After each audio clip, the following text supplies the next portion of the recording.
Hi, tonight I want us to look at a text in 2 Timothy chapter 4.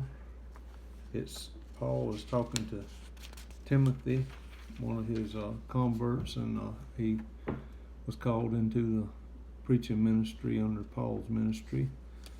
He says in chapter 4, verse 21, do thy diligence to come before winter. So that's going to be my text. All right. He tells Timothy in verse 13, the cloak that I left at Troas with Carpus, when thou comest, bring with thee, and the books, but especially the parchments.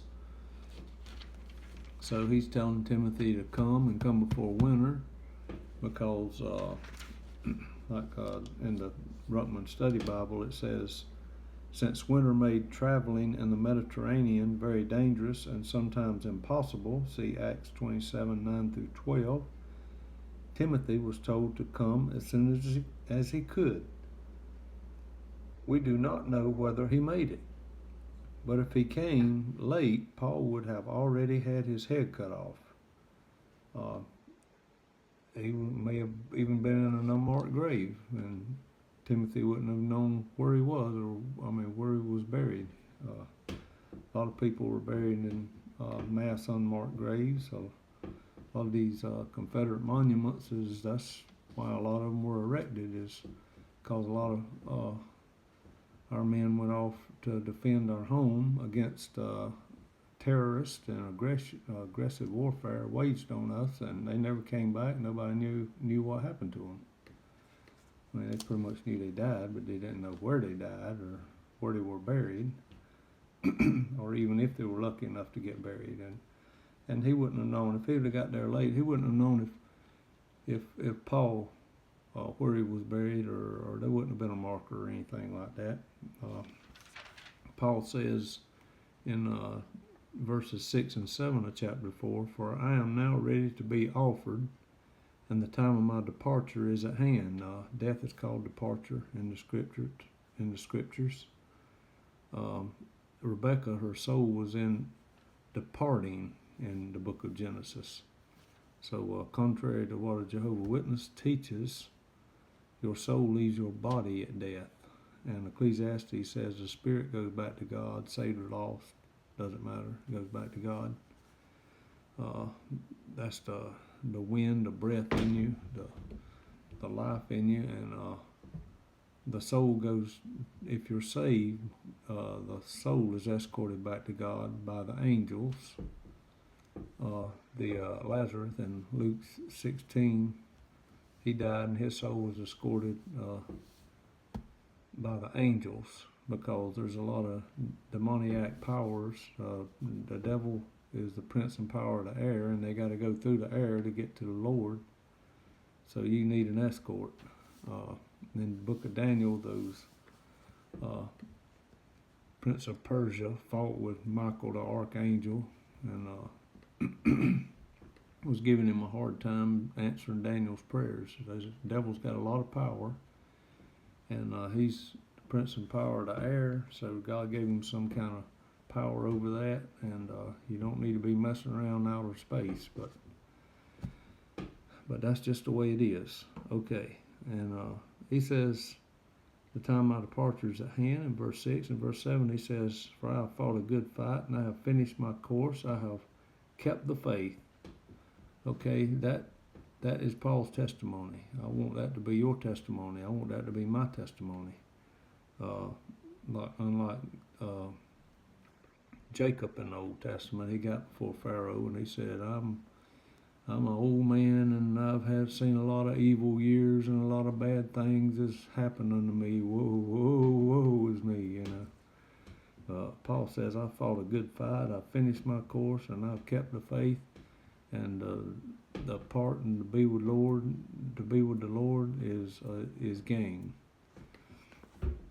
Okay, but I want to focus in on this verse that says, come before winter. All right.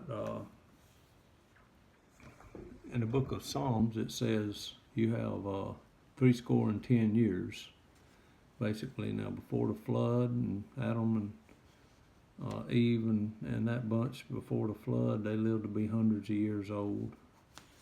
And they certainly did. That's history. It's recorded for you. But after Noah's flood, something happened. The Lord fixed the atmosphere where you don't live so long. You don't get your vitamins you need from your fruits anymore. The ground is not putting the vitamins in your food anymore like it's supposed to and like it used to.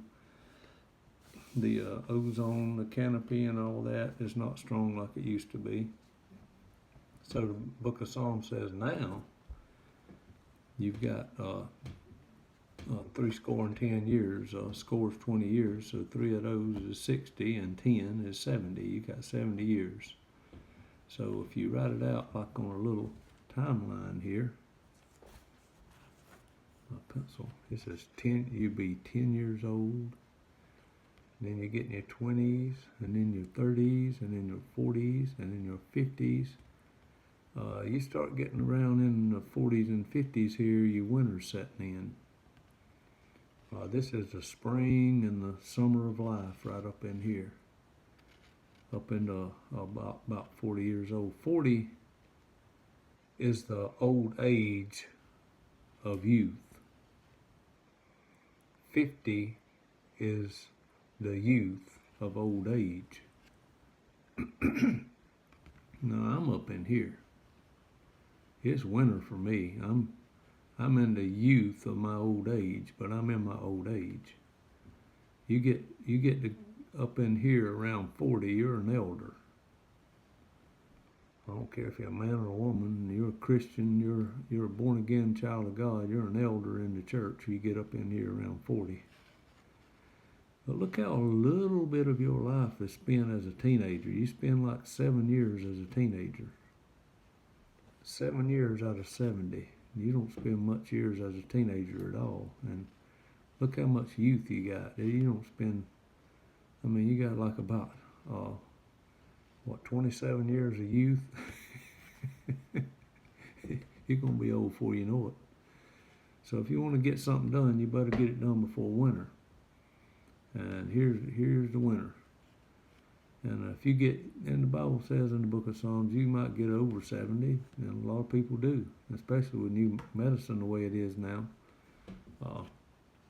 People are living a little bit longer, but they have a lot of trouble.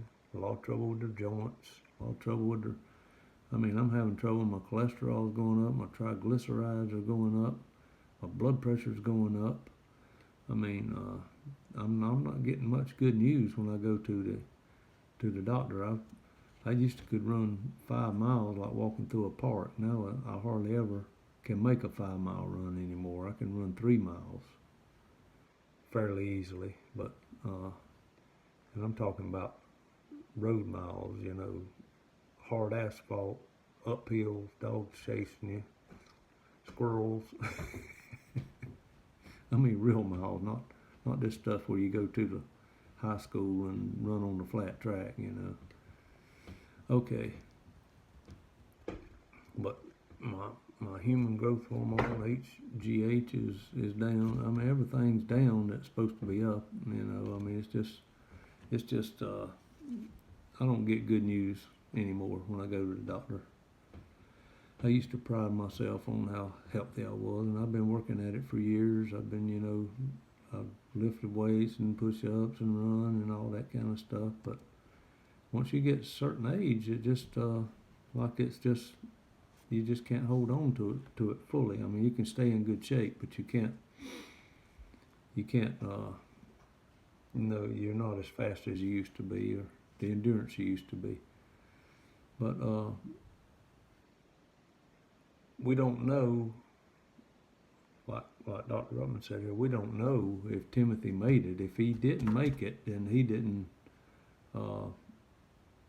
He would have said, "Oh man, I tried to get here as quick as I could, but I just didn't get it," and there would have been regret there. So if you have something to do in your life and you want to accomplish something in this lifespan that you have, that God's given you, you better think about getting it done. Have you read all of Clarence Larkin's books. Are you planning on it? Are you planning on reading Clarence Larkin's books? He's got 5 hardbound books. He's got 5 hardbound books. This is 3 of them. He's got 2 paperbacks that I know of. If you're planning on reading them, you better read them while you're up in here somewhere. Don't wait till you're way over here, because you probably won't ever read them there. You probably won't. Have you read the Bible through? Have you read it through 10 times? It really doesn't matter so much how many times you read it through. It matters how much you're reading a day. What did you do today? See, I read 5 chapters a day. I've been able to keep that up for a number of years. And that's really what matters, what you read every day and what you're able to retain. If I couldn't study and read and retain that much well, then I cut back. At one time I was reading 20 chapters a day, and then I'd read 10 chapters a day. But I got to where I was just speed reading, and I wasn't really soaking it in. So I cut back to 5. It gives me time to soak it in. That's a good pace for me. You have to find out what works for you, but years I read 4 a day, and sometimes I read 2 a day, but 5 works good for me. There's a lot of friends gone now. I'm up here. I'm at 59. I'm right here. So a lot of my friends is gone. A lot of people I went to school with is gone. My dad's gone. My mom's like 92. She's still here, but 92, you can't do much but sit in a chair and do a little bit of walking. That's about it. A lot of family and friends have gone for one reason or another, and I do a lot of work with Find a Grave. A lot of people died in their 50s or under 50. A lot of people. I've got like 300 and something monuments that I've recorded that wasn't recorded, and I put like 4,000 photographs on there. So I'm around graveyards a lot doing work like that, and it's amazing how many young people have died. And I can find a grave with your birth date on it, somebody that was born the exact same day you was, and they're dead now.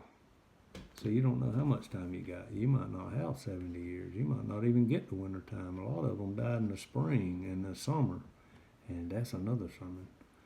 But just take for granted that you're going to live to be 70 years old, 75 years old. Where are you now? Winter's coming. So you better think about those things. Dr. Ruckman's not here anymore. Sammy Allen's not here anymore. Pastor Vance Lentz isn't here anymore from Valdez. Ed Maccabee from Gastonia is not here anymore. Hugh Powell has passed away. Bullinger, Larkin, and Scofield are gone. A lot of people, you're going to look around one day for some preachers that you get a lot from, and they're not going to be here anymore. So you better get what you can from them while it's still summertime. Make things right as you can. If you got somebody you need to apologize to, you won't probably need to apologize to your parents. You got somebody you done something wrong to. Sometimes it's not possible. You can't find the people. They're gone out of your life. You don't know where they are. You can't apologize.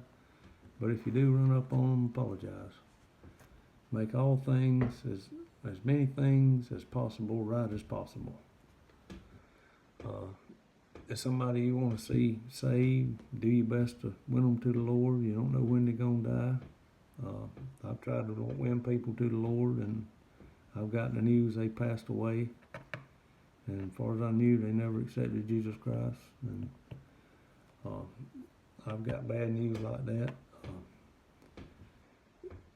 Tell your loved ones you love them before it's too late. I mean, once they pass away, you're not going to be able to tell them anymore face to face. You might could, tell them and hope a little Tweety bird takes it to heaven and whispers it in their ear. But if once they go to the graveyard, you can't tell them anymore.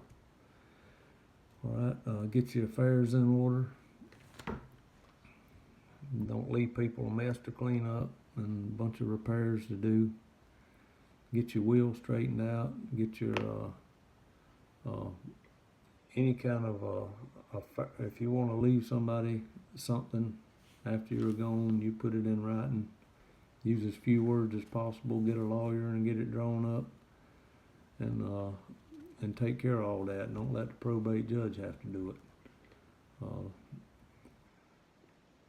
It's a lot harder if you have to go through the probate judge and get him to decide who gets what. It don't cost but a couple $100 to get a will. It's money well spent. You can get them cheap as dirt if you have to, but it's just better to get a lawyer to do it. Do you intend to get saved? Well, a lot of people intend to get saved, but time keeps slipping away, and before you know it, they slip off into hell. A lot of people intend to get saved at 11 o'clock, but they're going to die at 10:30. And they say the thief on the cross got saved at the last minute. Yeah, but that might not be your case, though. I mean, that was a 1 in a million thing there. That's not the norm. And it's probably not going to be that way with you. You're probably not going to get 10 seconds to get saved right at the end of your life. You better get it done now.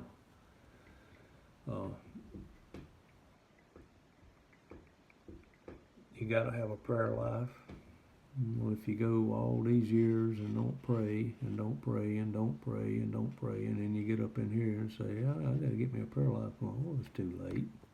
Well, you can pray, but wouldn't it be good to have prayed all through here and depending on God and steady yourself? Give him the honor and glory for some things that he's doing anyway. Give the honor and glory where the honor and glory goes, not and give it to yourself. I did this and I did that and I made all this money. Are you planning on going to church? Well, you better go before winter, because, you seen what happened when all that COVID come through. We probably lost a few churches. A lot of them had to close for temporarily, but they're open now. You better go before winter.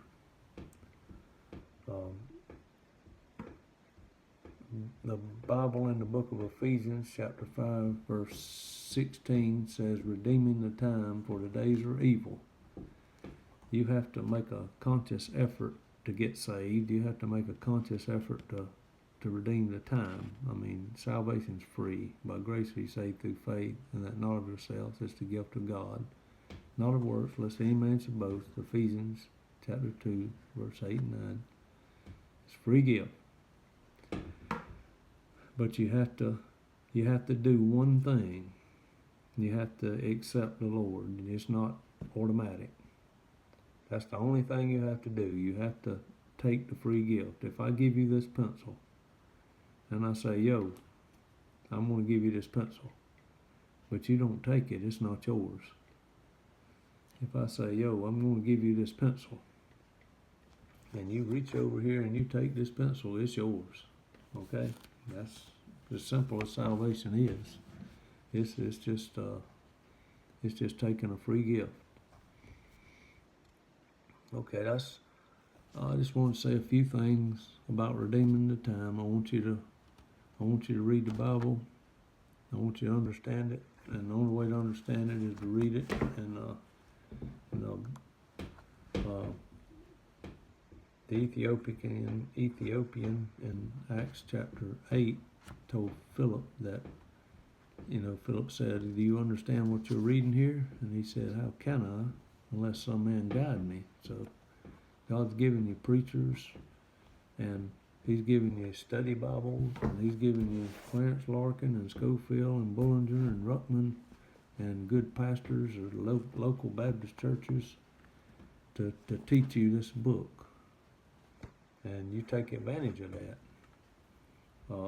they are guiding you in the scriptures, but you have to read it yourself. You cannot just rely on somebody spoon feeding you all the time. You have to grow up and read it yourself, or you'll never know what it really says. You'll just say, my pastor says this, or he says that, or this is what I heard, but I don't know.